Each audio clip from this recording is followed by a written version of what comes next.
Olá, seja bem-vindo ao canal Tom Audiobooks. Hoje apresento a vocês uma das obras mais emblemáticas de Edgar Allan Poe. Uma narrativa sombria que mergulha na mente de um narrador obcecado pela própria culpa e paranoia. Prepare-se para uma experiência única, repleta de tensão e mistério. Ajuste os fones de ouvido, relaxe e mergulhe nessa história fascinante. O Coração Delator, conto de Edgar Allan Poe. É verdade. Tenho sido e sou nervoso, muito nervoso, terrivelmente nervoso. Mas, por que ireis dizer que sou louco? A enfermidade me aguçou os sentidos, não os destruiu, não os entorpeceu. Era penetrante, acima de tudo, o sentido da audição. Eu ouvia todas as coisas no céu e na terra. Muitas coisas do inferno ouvia. Como então sou louco? Prestai atenção e observai quão lucidamente, quão calmamente vos posso contar toda a história. É impossível dizer como a ideia me penetrou primeiro no cérebro.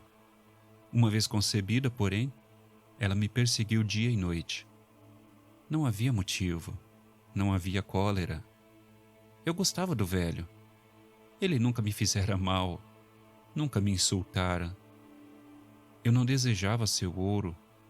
Penso que era o olhar dele, sim, era isso.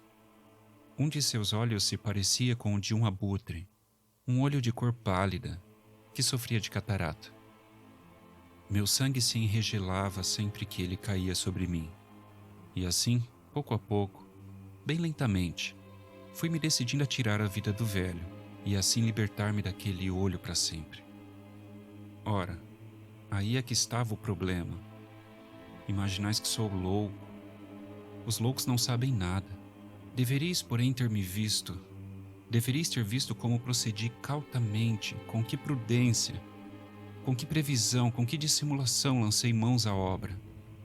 Eu nunca fora mais bondoso para com o velho do que durante a semana inteira, antes de matá-lo. E todas as noites, por volta da meia-noite, eu girava o trinco da porta de seu quarto e abria, bem devagarinho. E depois, quando a abertura era suficiente para conter minha cabeça, eu introduzia uma lanterna com tampa toda velada, bem velada, de modo que nenhuma luz se projetasse para fora, e em seguida enfiava a cabeça. Teríeis rido ao ver como a enfiava habilmente. Movia-a lentamente, muito, muito lentamente, a fim de não perturbar o sono do velho. Levava 1 hora para colocar a cabeça inteira além da abertura, até podê-lo ver deitado na cama. Um louco seria precavido assim? E depois, quando minha cabeça estava bem dentro do quarto, eu abria a tampa da lanterna cautelosamente. Bem cautelosamente. Cautelosamente, porque a dobradiça rangia. Abria só até permitir que apenas um débil raio de luz caísse sobre o olho do abutre. E isto eu fiz durante 7 longas noites. Sempre precisamente à meia-noite. E sempre encontrei o olho fechado. Assim, era impossível fazer a minha tarefa, porque não era o velho que me perturbava, mas seu olho diabólico. E todas as manhãs, quando o dia raiava, eu penetrava atrevidamente no quarto e falava-lhe sem temor, chamando pelo nome com ternura e perguntando como havia passado a noite.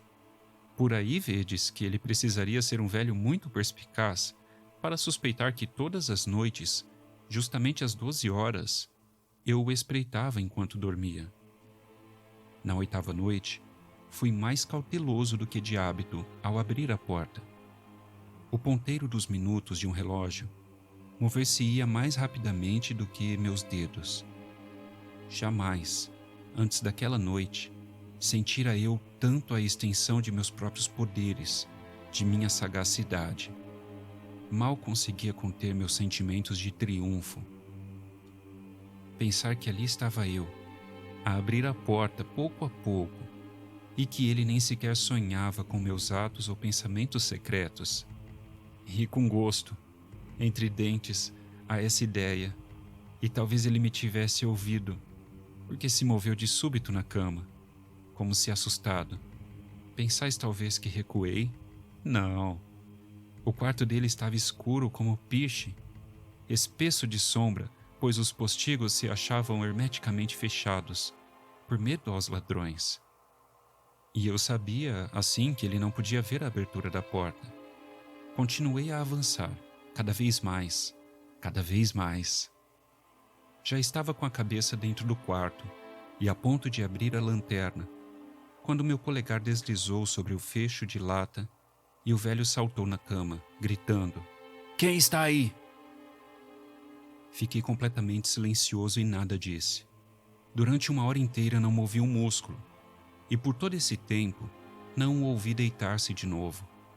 Ele ainda estava sentado na cama, à escuta, justamente como eu fizera, noite após noite, ouvindo a ronda da morte próxima.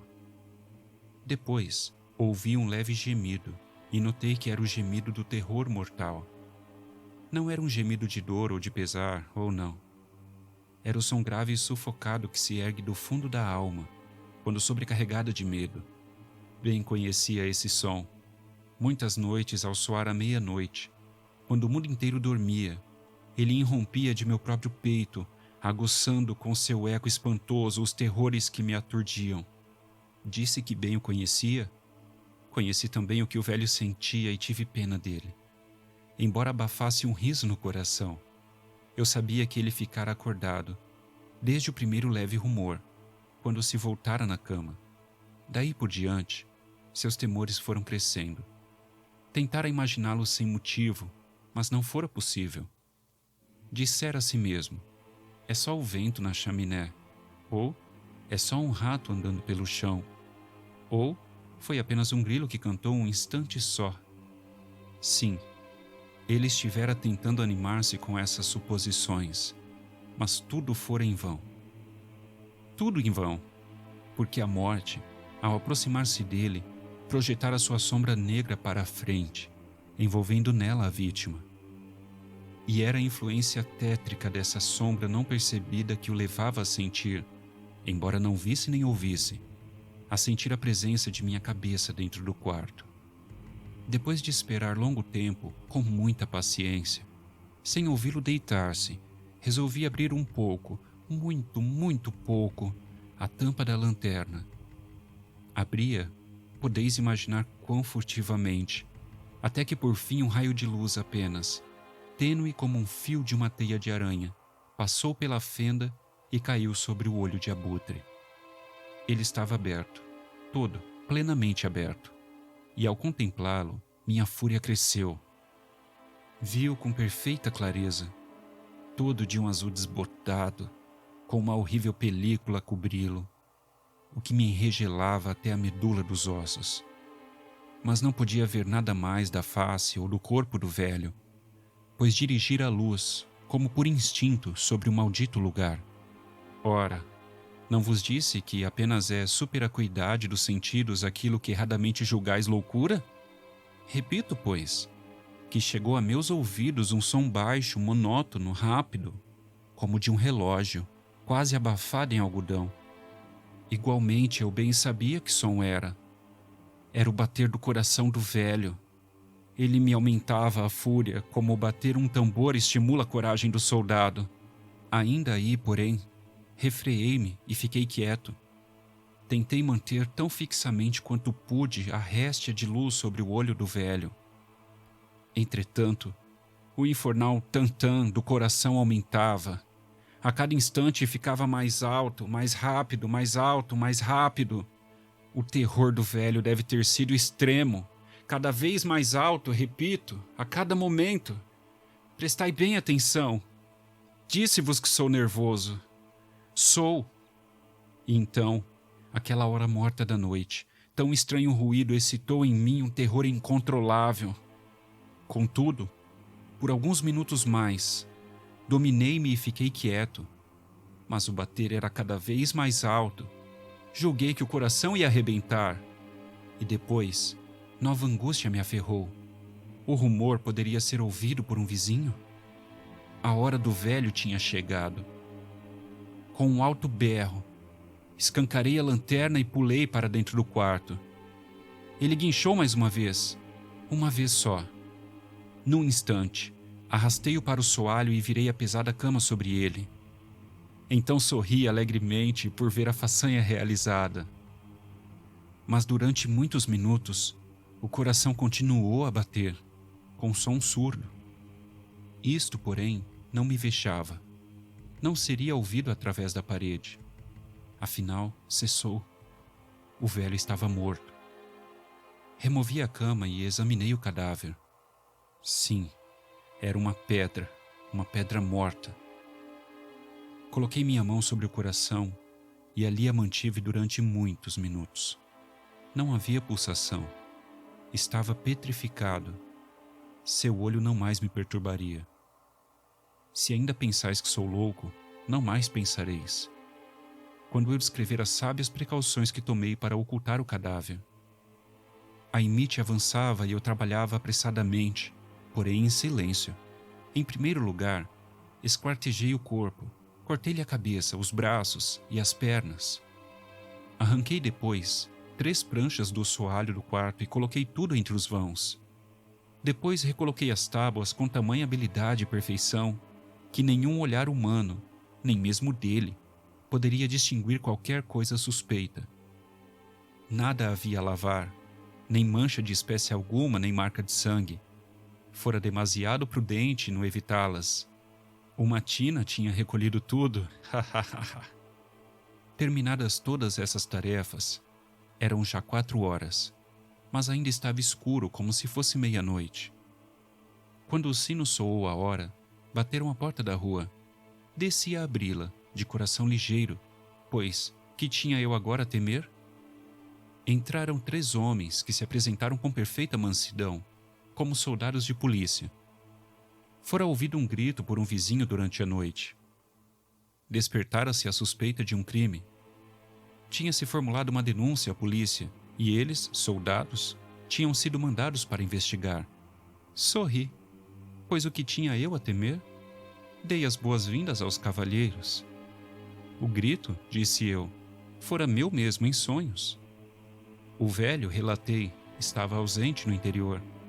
Levei meus visitantes a percorrer toda a casa. Pedi-lhes que dessem busca completa. Conduzi-os afinal ao quarto dele. Mostrei-lhes suas riquezas em segurança intactas.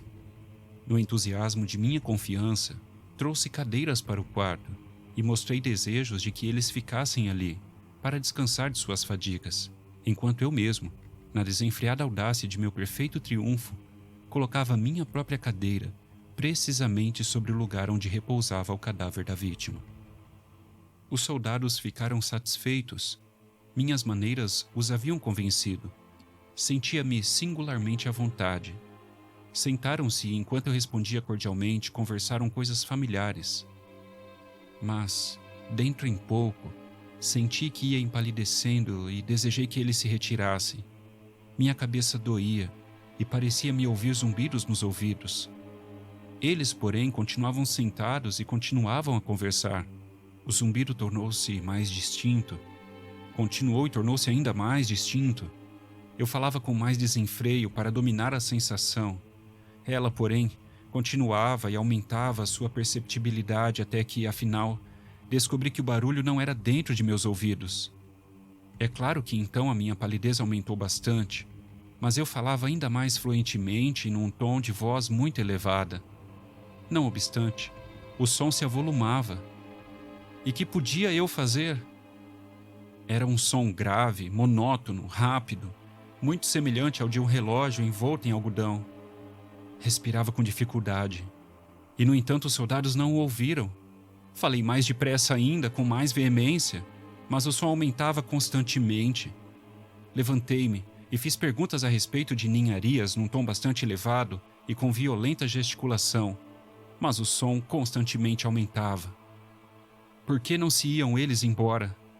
Andava pelo quarto, acima e abaixo, com largas e pesadas passadas, como se excitado até a fúria pela vigilância dos homens. mas o som aumentava constantemente. Oh Deus, que poderia eu fazer? Espumei, enraiveci e praguejei. Fiz girar a cadeira sobre a qual estivera sentado e arrastei-a sobre as tábuas, mas o barulho se elevava acima de tudo e continuamente aumentava. Tornou-se mais alto, mais alto, mais alto, e os homens continuavam ainda a passear satisfeitos e sorriam. Seria possível que eles não ouvissem? Deus Todo-Poderoso, não, não! Eles suspeitavam, eles sabiam, estavam zombando do meu horror. Isto pensava eu e ainda penso. Outra coisa qualquer, porém, era melhor que essa agonia. Qualquer coisa era mais tolerável que essa irrisão. Não podia suportar por mais tempo aqueles sorrisos hipócritas. Sentia que devia gritar ou morrer. E agora de novo. Escutai, mais alto, mais alto. Vilões! Trovejei.